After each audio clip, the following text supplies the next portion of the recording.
Assalamualaikum warahmatullahi wabarakatuh.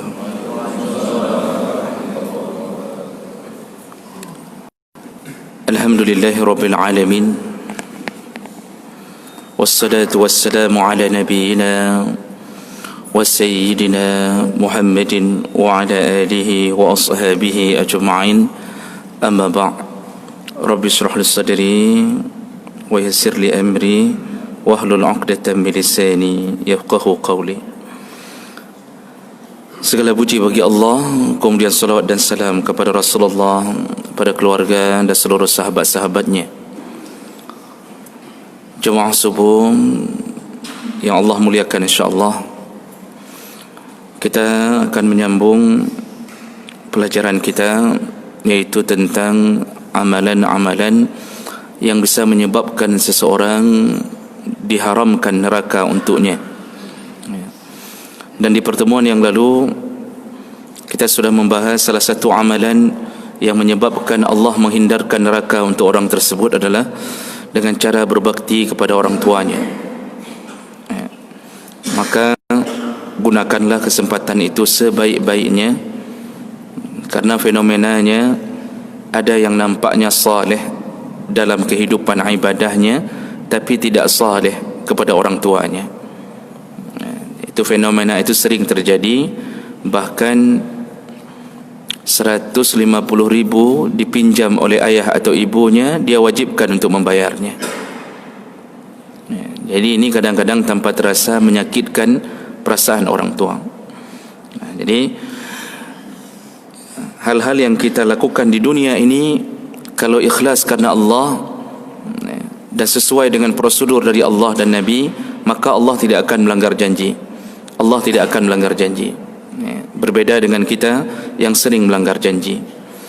Baik, berikutnya amalan berikutnya yang bisa menyebabkan haramnya neraka untuk yang melakukannya, yaitu mereka yang mendawamkan atau membiasakan dengan istiqamah salat qabliyah duhur 4 rakaat. Ini berdasarkan hadis Nabi sallallahu alaihi wasallam dari Ummu Habibah radhiyallahu anha qalan sami'tu Rasulullah sallallahu alaihi wasallam yaqul, aku pernah mendengarkan Rasulullah sallallahu alaihi wasallam mengatakan, man hafadha ala 4 raka'atin qabla adh-dhuhri wa 4 raka'atin ba'daha. Barang siapa hafadha, ini hanya sudah ditambahkan alif. Kalau menjaga biasa, hafidha yahfazu, itu menjaga biasa. Bahasa Arab bertambah satu huruf bertambah maknanya. Jadi contohnya misal ketika kejadian Nabi Yusuf, Allah memakai kalimat qatta'a. Perempuan-perempuan yang melihat Nabi Yusuf, qatta'a dipakaikan tasydid. Itu bermakna bukan memotong tangan biasa, tetapi qatta' itu sudah bertambah satu huruf dengan ta, memotong-motong tangannya sendiri. Berulang-ulang tidak sadar bahawa tangannya telah berdarah-darah dalam keadaan terpana dengan ketampanan Yusuf alaihi salam. Rasulullah sallallahu alaihi wasallam memakai kalimat hafadha ditambahkan alif. Artinya bagi mereka yang selalu menjaga, jadi bukan dilap-lap, tapi selalu, senantiasa, kecuali uzur. Jadi dia istiqamah, berusaha menjaganya.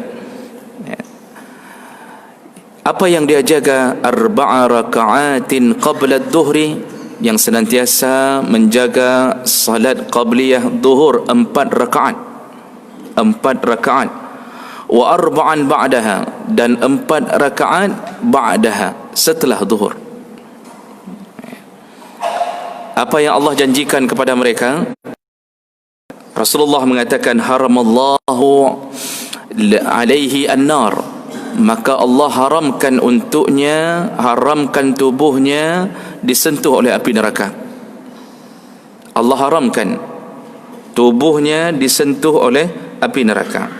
Hadis riwayat Ibnu Majah dan Tirmizi dengan derajat yang sahih. Jemaah melakukan Allah Subhanahu wa taala. Al-jaza li jinsil amal. Itu konsep dari Nabi sallallahu alaihi wasallam dalam satu hadis, pahala itu disesuaikan dengan kesusahan beramal. Semakin susah bentuk amalan itu untuk dilakukan, semakin besar pahalanya. Orang miskin berkorban berbeda pahalanya dengan orang kaya berkorban. Karena orang kaya seperti mengeluarkan itu adalah segala-galanya, tapi dia berkorban. Maka di sisi Allah, orang miskin mengalami kesusahan tapi dia lakukan. Orang yang sudah tidak mampu menuju ke masjid karena jalannya yang terpincang-pincang, tapi dia paksakan diri agar sampai ke masjid Allah untuk menyahuti panggilan Allah, maka pahalanya berbeda dengan kita yang masih sehat. Orang yang bersedekah di saat dia membutuhkan harta tersebut, tapi dia paksakan dirinya bersedekah, maka lebih besar pahalanya daripada mereka yang tidak membutuhkan harta tersebut. Jadi jemaah melakukan Allah Subhanahu wa taala, semua amal yang susah dilakukan maka besarlah pahalanya. Makanya kenapa Allah Subhanahu wa taala menjanjikan melalui lisan Nabi, yang salat subuh berjamaah, man sallas subha man sallal ghadat fi jama'atin, barang siapa yang salat subuh berjamaah, summa yaq'udun, lalu mereka tidak bangkit dari tempat duduknya, wa yazkuruna Allah, apa yang mereka lakukan? Mereka berzikir kepada Allah dengan berbagai macam zikir, mulai dari zikir lisan atau mendengarkan pengajian seperti ini, jadi dia sambung dengan amalan baik yang lain, atau dia baca Quran, dia tidak bangkit dari tempat duduknya, artinya dia tidak keluar dari masjid itu, dia menyambung dengan zikir setelah salat subuh berjamaah, hatta tulu'us syam, sampai terbitnya matahari. Terbit matahari hari ini jatuh pada waktu 6.27 menit. Itu syuruk. Itu syuruknya, awal terbit. Jadi syuruk itu awal terbit. Yang dimaksud adalah tulu', iaitu 20 menit setelah syuruk. Jadi pukul 7 kurang 10 menit, atau 6.50 menit, atau 6.45, dia akhiri paket subuh itu dengan yusalli raka'atain, dia salat 2 rakaat untuk mengakhiri paket hari itu. Apa yang Nabi janjikan? Maka dia mendapatkan pahala haji dan umrah tammah, sempurna, kata Rasulullah. Ini sebenarnya amalan bagi mereka yang sudah pensiun, ini cocok untuk diamalkan. Jadi jangan pulang dulu dari masjid, tapi bagi mereka yang belum pensiun, jam 6:30 itu disuruh siap-siap menuju ke kewajiban yang lain, kalau tidak dipecat dari kantornya. Kita yang sudah pensiun ini banyak duduk di masjid, pulang jam 7 kurang 15 setelah salat 2 rakaat, tapi waktu bisa bergeser-geser sesuai dengan cepat dan lambatnya salat subuh. Jemaah melakukan Allah, begitu beratnya amal ini sehingga ada beri pahala haji umrah. Ada orang mengatakan bahawa mudah hal, mangat menumpuk pahala raya. Mangat dalam teori, cubalah duduk dari setelah salat subuh sampai terbit matahari. Sedikitnya orang yang bisa melakukan itu, sangat sedikit. Ada yang setelah tausiah langsung kita pulang, maka bubarlah amal itu. Tidak boleh dilakukan di rumah, dia memang syaratnya di masjid. Jadi kenapa diberi pahala besar? Karena susah melakukannya, untuk menetapkan hati susah. Bicara dunia saja, jadi karena sudah capek baca Quran sampai jam 6:30, pada 15 menit lagi, lalu mulai bertemu dengan temannya, bicara dunia dalam masjid. Bicara tentang corona, tentang apa saja, dia bicara tentang dunia, maka batallah pahala itu. Makanya kenapa salat itu besar sekali pahala orang yang salat? Karena susah melakukannya. wa innaha lakabiratun illa 'alal khashi'in. Salat itu berat kecuali mereka yang telah Allah titipkan rasa khusyuk pada dirinya. Makanya orang yang salat itu, untuk mendirikan salat pertama berat, menjaga salatnya berat, kemudian menjaga agar salatnya tidak jatuh ke dalam keriaan pun berat. Kalau seandainya amalan-amalan kecil, maka pahalanya kecil. Makanya di dunia pun berlaku sistem ini. Kalau ada orang yang diberi pahala umrah, diberi piala atau diberi hadiah umrah, bagi siapa? Bagi mereka yang lomba menang hafalan 30 juz. Bukan juz 30. Kalau juz 30 dapat uang cuma 5 juta rupiah, sudah paling hebat. Tapi yang lomba hafalan 30 juz, hadiahnya umrah, selain mendapatkan uang saku. Kenapa besar sekali? Karena mereka yang melakukan itu. Tapi kalau cuma lomba 17 Agustusan, lomba makan kerupuk, hadiahnya apa? Ya kerupuk juga. Ada kejut hadiah kerupuk. Nah, begitulah kita.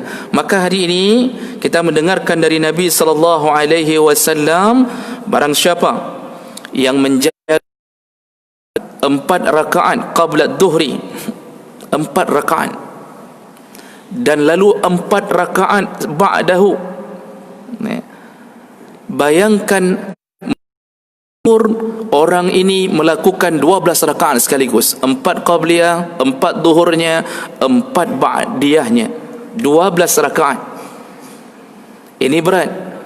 Tapi bagi mereka yang mampu dan istiqamah, Allah jamin diharamkan neraka untuknya, diharamkan. Jadi bahasa diharamkan neraka, pertama ini janji Allah. Yang kedua, bila orang tersebut tidak jatuh ke dalam dosa besar yang lain. Tersebut pulang dari salat zuhur langsung jatuh ke dalam maksiat yang besar yang lain. Ini yang membuat dia masuk neraka lebih dahulu karena maksiat itu. Jadi transitnya di neraka karena maksiat lain. Kalau seandainya tidak ada maksiat besar yang dia lakukan, maka yang dosa-dosa kecil bagi Allah mudah memaafkannya. Mudah sekali bagi Allah.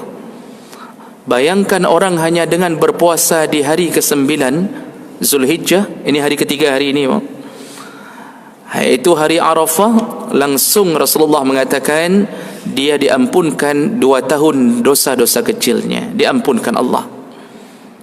Dan tidak ada hadiah yang terbesar bagi hamba kecuali diampunkan dosa. Tapi dosa besar perlu taubatan nasuha. Maka jemaah maka Allah Subhanahu wa taala, kalau orang bisa jagalah 4 rakaat qabla zuhur dan 4 rakaat sesudahnya. Memang waktu zuhur ini ada keistimewaan, yaitu dia berada di waktu yang sedang puncaknya panas. Dan itu indikasi tentang neraka. Rasulullah sallallahu alaihi wasallam diceritakan oleh sahabat, pada suatu zuhur Rasulullah sallallahu alaihi wasallam datang untuk solat zuhur, lalu kemudian ternyata panas sekali. Dulu masjid Nabi tidak tertutup, tidak ada atapnya, dan sangat panas. Lalu Rasulullah mengatakan, abridu, tunggulah, kita tunggu sebentar sampai dingin. Artinya sampai matahari mereng sehingga tidak menyinari langsung ke dalam masjid. Kita tunggu sebentar, kata Rasulullah. Ditunggu oleh Rasulullah dan sahabat. Ketika Rasulullah mengucapkan kita tunggu waktu dingin sedikit, lalu beliau menyambung, inna syiddatal har min faihi jahannam.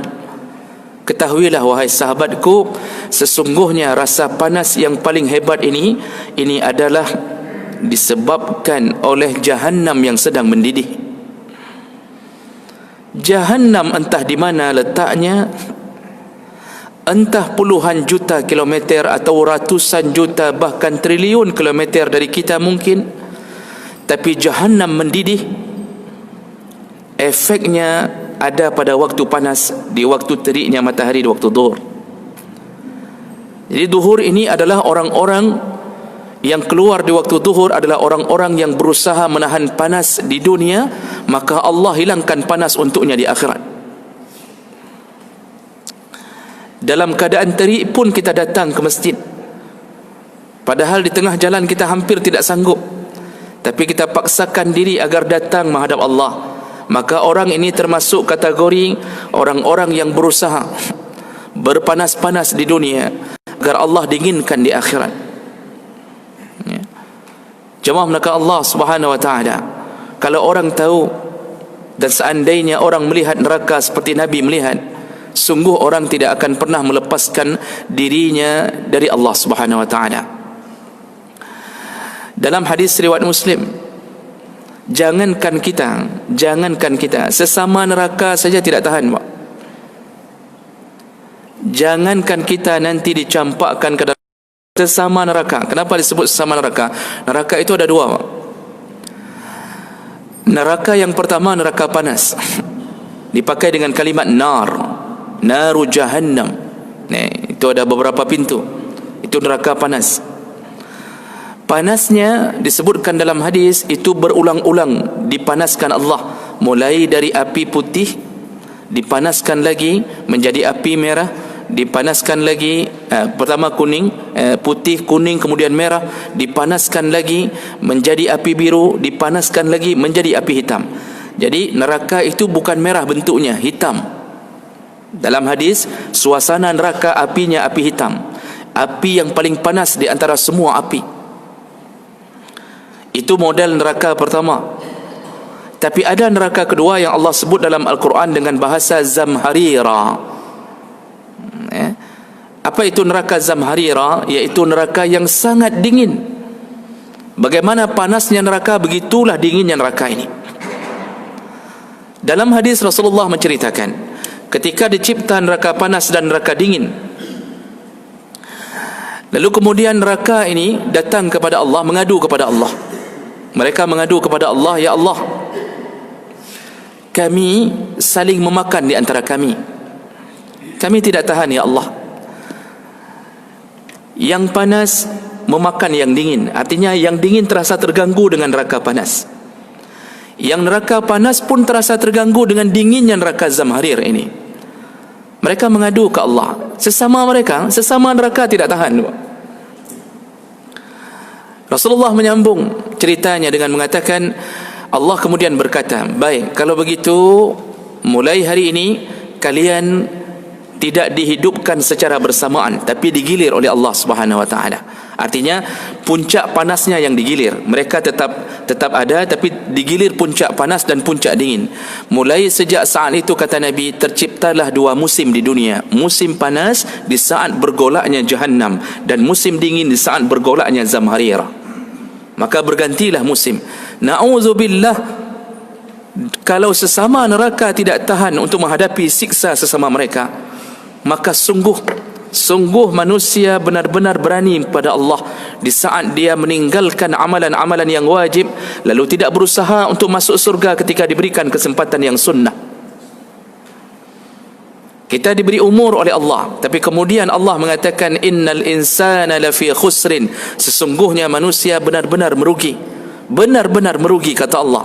Apa kerugiannya? Yang kafir rugi, diturunkan Nabi berulang-ulang oleh Allah, tapi mereka tetap dalam kekafirannya. Yang sudah Islam pun bisa merugi. Kenapa? Karena mereka tidak beriman dengan semua janji Allah. Makanya di ujung ayat berikutnya, illal ladzina amanu, kecuali yang beriman. Orang Islam yang kurang imannya tidak percaya dengan janji Allah. Waktu disebutkan kurban itu pahalanya begini dan begini, mereka nanti akan datang lagi di hari kiamat membela kita. Orang santai saja tidak kurban. Kata Allah Subhanahu wa taala, innallaha la yudhi'u ajra man ahsana amala. Sesungguhnya Allah tidak pernah menghilangkan satu amal baik darimu, sekecil apapun. Kebaikan tidak pernah Allah hilangkan. Dicatat senyuman kita kepada saudara kita, membahagiakan dia, merasa dia bahwa kita bersaudara, senyuman itu pun Allah pelihara, Allah simpan, Allah jadikan seperti pahala sedekah. Jemaah melakukan Allah, orang kalau kurang imannya, tidak berusaha untuk masuk surga dengan amalan-amalan, dan tidak berusaha menghindar dari api neraka. Hari ini kita dengarkan dari Nabi bahawa janji Allah ya, yang melakukan zuhur 4 rakaat, salat qabliyah 4 rakaat sebelum zuhur dan ba'diyahnya 4, maka Allah jamin ya, dibebaskan dirinya dari api neraka selama tidak jatuh ke dalam dosa-dosa besar yang lain. Bagaimana cara melakukan salat ini? Yang paling kuat pendapatnya adalah tetap melakukannya 2 rakaat. Jadi bukan 4 rakaat sekali salam. Berdasarkan hadis Nabi riwayat Bukhari, salatul laili wan nahar masna. Salat malam dan salat siang dilakukan 2 rakaat. Ya, jadi maksud Nabi, salat selain salat wajib tetap ukurannya adalah 2 rakaat.